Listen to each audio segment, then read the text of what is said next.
Vamos estar dando continuidade ao nosso treinamento de grupos familiares. E eu fico muito feliz quando eu vejo os irmãos orando pelos grupos familiares, porque é sim um braço estendido para ir ao encontro dos perdidos, como a irmã Ana Lúcia orou, aqueles que muitas vezes não vêm à casa do Senhor. Eu vejo ali na casa da irmã Ranelza, o grupo mais novo que nós temos, pessoas que outrora não conhecíamos, também não conheciam a palavra e hoje estão ali, sedentas de ouvir a voz do Senhor. E esse tem que ser um desejo do nosso coração. Esse desejo que no nosso grupo familiar seja um local onde os corações sejam aquecidos, lugares onde vidas são transformadas. E é sobre isso que nós vamos falar hoje. A importância de entendermos esse propósito de Deus, a transformação de vidas. Aí ele fala aqui como é que os grupos familiares podem se tornar esse local onde Deus aquece os corações. Aí ele vai falar que tudo começa com a oração. Interessante, né, irmãos? Não tem metodologia, não tem nada que possa ser feito se a oração não for junto. Aí ele fala aqui que é orando, é procurando a Deus, é buscando um relacionamento em amor com o Senhor, é pedindo a Deus que trabalhe no meio dos grupos familiares, é prestando atenção para o agir de Deus. Quando nós experimentamos o amor do nosso Pai, podemos também estender esse amor aos outros. Se a vida das pessoas muda, é porque Deus está presente no nosso meio. Porque vai ser uma mudança de dentro para fora. Não é mudança de boca para fora, mas de dentro para fora. Isso só Deus pode fazer, porque quem convence é o Espírito Santo. Quando pessoas são curadas, é a presença do grandioso médico no nosso meio. E a coisa maravilhosa é que Deus é que decide nos usar. Tudo vem dele. E qual o propósito? Transformação de vidas. E ele incentiva que nós sejamos esse canal, né, para que Deus nos use. Aí ele fala que eu não sabia que era um velho ditado, mas ele diz aqui que o velho ditado é verdade. Deus usa pessoas comuns para fazer coisas extraordinárias. O seu poder é melhor demonstrado por meio de vasos fracos como nós, mas apenas quando estamos ligados à videira, apenas quando estamos em comunhão com Deus, é que veremos o extraordinário acontecer. Eu aprendi mais o Marcelo. Não adianta a gente ficar aqui reclamando de igreja vazia, reclamando disso, reclamando daquilo. Irmãos, nós temos que orar e agradecer o Senhor, porque a nossa cadeira não está vazia. A nossa cadeira, esse zelo, Senhor, a minha cadeira vai estar, o Senhor vai me levar. Porque quando a gente está conectado à videira, o Senhor, Ele é que nos aquece. E uma vez que nós estamos conectados ao Senhor, através da nossa vida, outras vidas virão. Eu não sei se eu estou conseguindo ser clara. Não é eu desconectada do meu jeito, falando, brigando com os meus filhos, brigando com a igreja, insistindo que as coisas vão acontecer. Que as pessoas vão participar do grupo. Eu estou cansada porque eu convido, ninguém vai. Estou cansada, vou desistir disso. Isso, irmãos, é a força do braço. Nada vai acontecer, as pessoas vão correr da gente. Mas quando a gente está conectado com a videira, perseverante na oração, insistente em buscar o Senhor, pode até demorar, mas acontece, irmãos. Aí ele conta aqui um exemplo muito interessante, que ele fala que ele foi morar num local novo, o autor do livro, ele estava sedento de abrir um grupo familiar. Aí ele foi procurar um pastor. Aí o pastor falou negativo. Mas tu não conhece ninguém? Você vai abrir sua casa, não vai aparecer ninguém. Primeiro, você vai orar.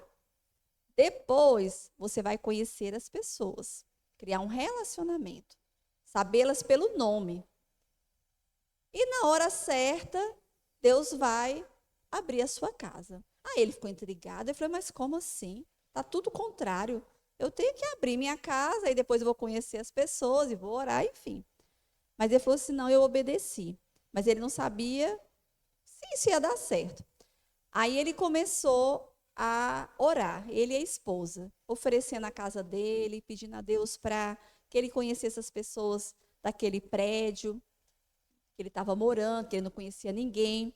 E ele começou, mas a esposa dele se prontificar a ajudar. É uma pessoa que tinha acabado de ganhar neném, a esposa dele ajudava, ele percebia que a pessoa estava em mudança, ele ajudava. E nesse contexto de ajudar, que era o que eles poderiam fazer, eles foram conhecendo as pessoas pelo nome. Isso com regado com oração.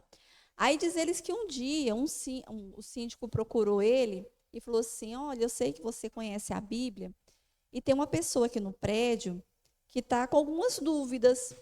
Teria como você conversar com fulano de tal e tirar algumas dúvidas da Bíblia para ele? Aí ele que acendeu uma esperança, né? Claro, estou aqui, pode marcar. E diz ele que marcou lá na beira da piscina do prédio, na área comunitária, para esse homem estar lá. E ali esse homem chamou mais alguns amigos que também tinham algumas dúvidas. Aí ele relata mais ou menos umas 4 pessoas, e aí ele teve a oportunidade de tirar, né, conversarem. Aí esse homem que estava com dúvida falou assim, fulano, você poderia reunir com a gente aqui toda semana? Olha só. Porque não é só a gente que tem dúvida, eu conheço mais pessoas que queriam conhecer mais a Bíblia. Você poderia nos ensinar? Aí diz ele que lembrou lá do pastor, que tinha falado para ele, que era Deus quem ia abrir. Não foi nem na casa dele, foi na área social do prédio. E ali começou um grupo familiar. Diz ele que todos esses homens se converteram. Diz ele que ele é pastor. Eu acho que ele não é presbiteriano, porque ele falou assim, batizei lá na piscina do prédio mesmo. Por isso que eu gravei que ele estava na beira da piscina. Diz que lá na piscina do prédio mesmo batizou esses homens, com o tempo, né, que eles foram se convertendo. E diz ele que quando mudou de lá, porque ele foi embora de lá, mas a esposa dele, acho que eles são pastores, ele é pastor, aí ele falando que ficou um grupo lá, pronto, com homens batizados. E não foi no tempo dele, do jeito dele, mas do tempo e do jeito de Deus. Dele que nunca imaginava que ia ser dessa forma. Mas Deus, ele faz, irmãos. Por quê?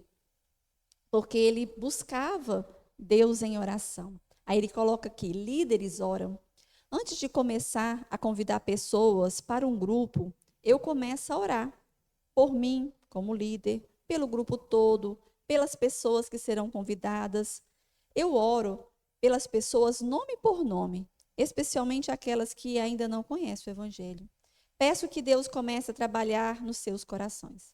Quando o grupo começa a se reunir, eu separo o tempo todo dia. Aqui ele está falando grupos que já existem, tá, irmãos?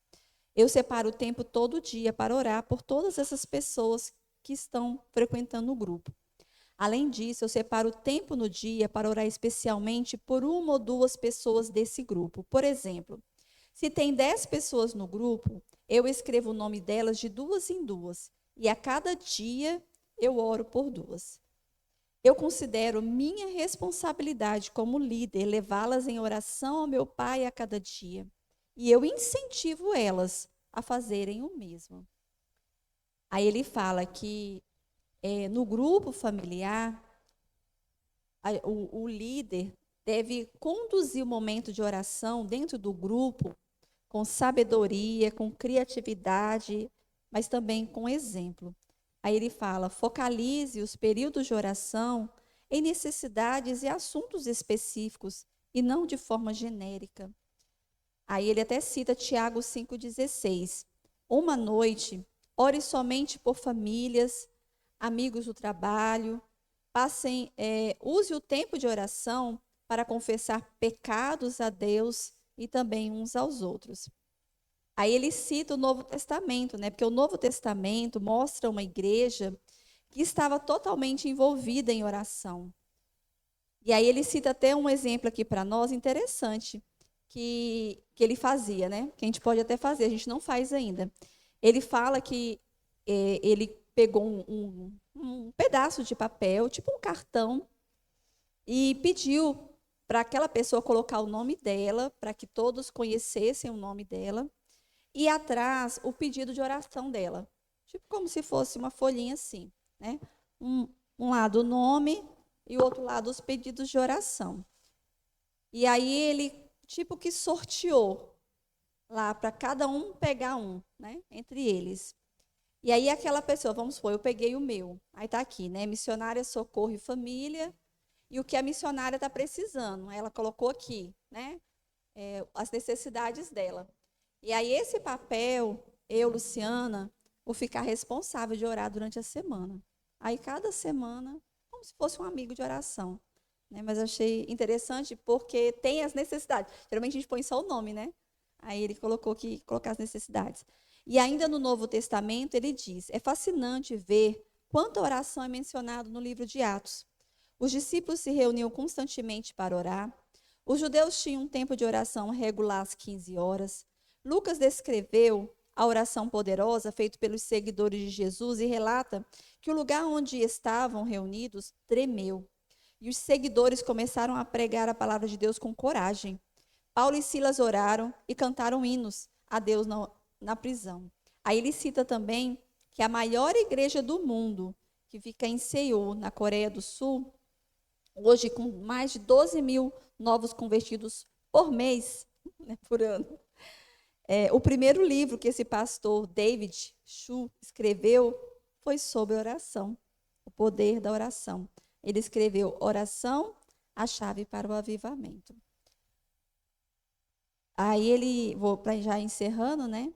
Aí ele fala com relação muitos líderes que buscam copiar igrejas que estão crescendo ao redor do mundo, como a do pastor David Chu, que cresce muito, mas querem copiar métodos e não o quanto essas igrejas oram. As pessoas não entendem que o motor de crescimento dessas igrejas é a oração. Aí ele fala assim: copiar o nosso sistema sem o poder do Espírito de Deus é como comprar um carro sem um motor. Quando nós oramos, estamos tirando as coisas das nossas mãos e a colocando nas mãos de Deus. É o poder de Deus e não a nossa força que edificará a sua igreja. E a igreja é cada um de nós, né, irmãos? Às vezes a gente fica um estudo como esse. Então, como é que a nossa igreja vai crescer se poucos oram? Irmãos, é o começo. Começa com a gente, com quem está. Né? Se cada um de nós, mesmo em pouco número, permanecermos perseverantes em orar, ele fala aqui, na nossa vida diária, não só na igreja, né? Na igreja é um transbordar. Eu falo que reunião de oração é para quem ora diariamente. E gosta, pega o hábito, né? É gostoso, é prazeroso, não é um pesar, não é difícil. E se tem sido um pesar, se tem sido difícil, ora ao Senhor para te ter esse prazer, né, na oração. E lembrar que nas nossas lutas diárias, é com a oração que a gente vence, irmãos. Não é com briga, com confusão, com discussão. É joelho no chão. E o nosso Deus pode fazer o extraordinário. Vamos orar mais uma vez. Senhor, nos ajude, Pai, a entendermos que é o Senhor, entregando em Tuas mãos, que tudo acontece. Porque ouvimos palavras como essa, mas muitas vezes entra no ouvido e sai no outro. Não temos a atitude no nosso dia, como teus filhos, de orarmos mais do que reclamamos, de orarmos mais do que somos maledicentes, de orarmos mais do que ficarmos julgando. Por isso, Senhor, tem misericórdia de nós, como tua igreja, Pai, que possamos olhar para nós e reavaliarmos se realmente temos amado a tua igreja, se realmente temos amado os perdidos, se realmente temos orado como o Senhor nos chama a orar. Por isso, nos desperta, Senhor, desperta em cada grupo familiar para ter prazer na oração, cada líder se desperte, ó Deus, para serem usados pelo Senhor no meio do seu grupo familiar, para que através do seu exemplo o grupo venha se despertar para a oração. Nos dá esse entendimento, nos dá essa intrepidez, essa ousadia, essa coragem, Senhor. Nos ajuda, Pai. Em nome de Jesus. Amém.